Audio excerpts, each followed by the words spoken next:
بسم الله الرحمن الرحیم.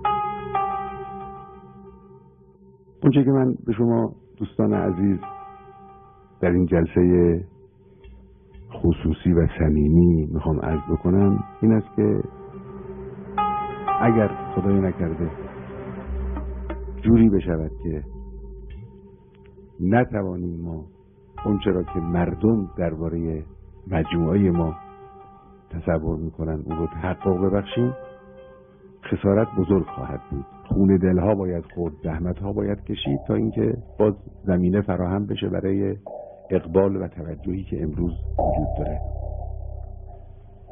شاخصه های اصولگرایی شاخصه های مهمی.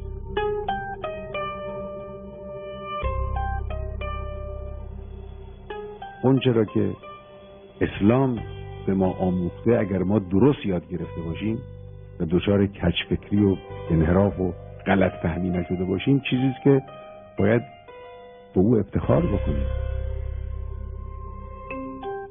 فریب نخوریم. این فریب خوردن انسان رو در دام غرور و گرداب غرور میاندازه.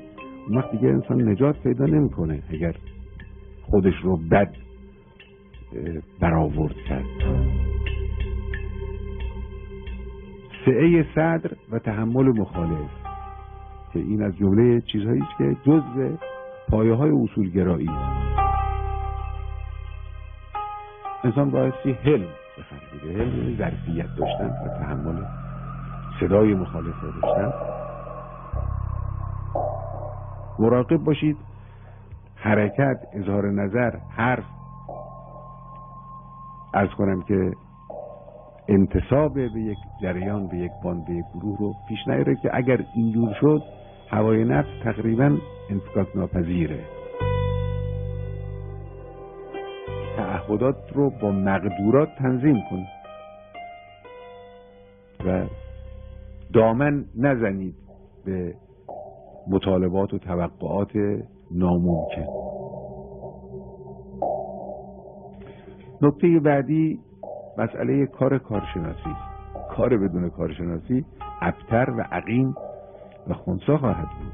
این حرف موجب نشه که ما به کارشناسی بی‌اعتنایی کنیم. نکته بعدی که این هم بسیار مهمه، مسئله تعامل با قواست. بالاخره شما و مجلس و قوه قضاییه یک واحدید، یک کلی. ناچار باید با هم تعامل کنید. چاره ای نیست. بدون هماهنگی با قوای دیگه نمیتوانید شما کار را از پیش ببرید.